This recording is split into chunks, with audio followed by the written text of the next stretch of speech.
കർത്താവിൻ്റെ മഹത്വമുള്ള നാമം വാഴ്ത്തപ്പെടുമാറാകട്ടെ. അനുഗ്രഹീതമായ ഈ നല്ല പ്രഭാതത്തിനായിട്ട് കർത്താവിന് സ്തോത്രം ചെയ്യുന്നു. ഈ പ്രഭാത സന്ദേശം കേൾക്കുന്ന എല്ലാ പ്രിയപ്പെട്ടവർക്കും വീണ്ടും വരുന്നവനായ ക്രിസ്തയേശുവിൻ്റെ ധന്യമുള്ള നാമത്തിൽ എൻ്റെ പ്രഭാത വന്ദനങ്ങളെ ഈ നിമിഷം അർപ്പിക്കുകയാണ്. പ്രാർത്ഥനയോടും ദൈവാശ്രയത്തോടും കൂടി ഈ സന്ദേശത്തിലേക്ക് നിങ്ങളുടെ ശ്രദ്ധയെ തിരിക്കുന്നു.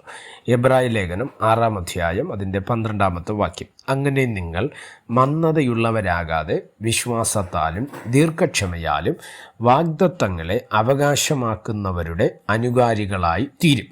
അനുഗ്രഹിക്കപ്പെട്ട ഈ വാക്യത്തിനാണ് ദൈവത്തിന് സ്തോത്രം ചെയ്യുന്നു. ഇവിടെ എബ്രായ സഭ നോക്കി അപ്പോസ്തലനായ പൗലോസ് പറയുകയാണ്, നിങ്ങൾ വിശ്വാസത്തിൽ മന്ദതയുള്ളവരാകരുത് എന്ന് പറഞ്ഞാൽ അർത്ഥം എന്നതാ? ഈ മന്ദത എന്ന് പറയുന്ന ഒരു ഏറ്റവും വലിയ പ്രധാനപ്പെട്ട ഒരു വിഷയമാണ്. പലപ്പോഴും ബുദ്ധി നിഷ്ഫലമായി പോകുന്ന അവസ്ഥ,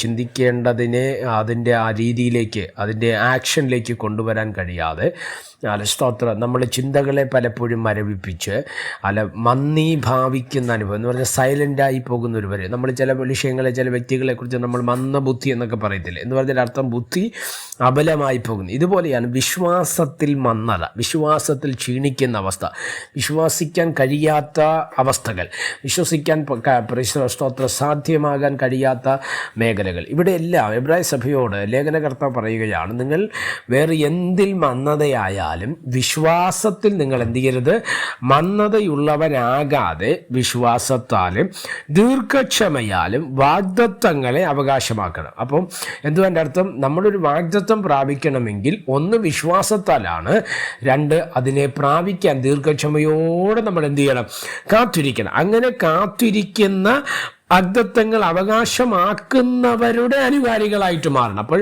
മന്ദത എന്ന് പറയുന്നതിൻ്റെ പിറകെ പോകാതെ, അല്ലെങ്കിൽ മന്ദതയുള്ളവരുടെ പിറകെ പോകാതെ, വിശ്വാസവും ദീർഘക്ഷമയും ഉള്ളവരായ അങ്ങനെയുള്ളവർ വാഗ്ദത്തങ്ങളെ പ്രാപിക്കും, അവരുടെ അനുകാരികളായിട്ട് മാറണമെന്നാണ് തിരുവചനം നമ്മോട് പഠിപ്പിക്കുന്നത്, അല്ലേ? അതുകൊണ്ട് തന്നെ ശ്രദ്ധിക്കുന്ന ദൈവമക്കളോട് ഞാൻ പറയാം, വിശ്വാസത്തിൽ ക്ഷീണിക്കാതെ, വിശ്വാസത്തിൽ ബലപ്പെട്ട് വാഗ്ദത്തങ്ങളെ കൈവശമാക്കി ഒരു നല്ല വിജയകരമായൊരു ക്രിസ്തീയ ജീവിതം നയിപ്പാൻ ദൈവത്തിൻ്റെ ആത്മാവ് നമുക്ക് കൃപ നൽകട്ടെ. പ്രാർത്ഥിക്കാം. പരിശുദ്ധന പിതാവേ, ഈ സന്ദേശത്തിനായിട്ട് സ്തോത്രം ചെയ്യുന്ന, ഈ സന്ദേശം കേൾക്കുന്ന ഏവരെയും തൃക്കരങ്ങൾ തരികയാണ്. എല്ലാവരെയും അവിടെ നിന്ന് അനുഗ്രഹിച്ചാട്ട് ചെറുതും വലുതുമായ ആവശ്യങ്ങളുമായി ബന്ധപ്പെട്ട് ദൈവത്തിലായിരിക്കുന്ന എല്ലാ പ്രിയപ്പെട്ടവരുടെ മേലും കർത്താവിൻ്റെ കരുണയും കൃപയും മഹത്വവും ദൈവപ്രവൃത്തികളും കണ്ട് കർത്താവിൽ സന്തോഷിപ്പാനുള്ള അവസരങ്ങൾ സ്വർഗം നൽകിയാട്ട് അവിടെ അത്ഭുതങ്ങളെ ചെയ്യും. മഹത്വം അങ്ങേക്ക്. യേശു കർത്താവിൻ്റെ നാമത്തിൽ പ്രാർത്ഥനകളെ കേൾക്കണം. സ്വർഗീയ നല്ല പിതാവേ, ആമേൻ. എല്ലാവരെയും ദൈവം അനുഗ്രഹിക്കട്ടെ. God bless you.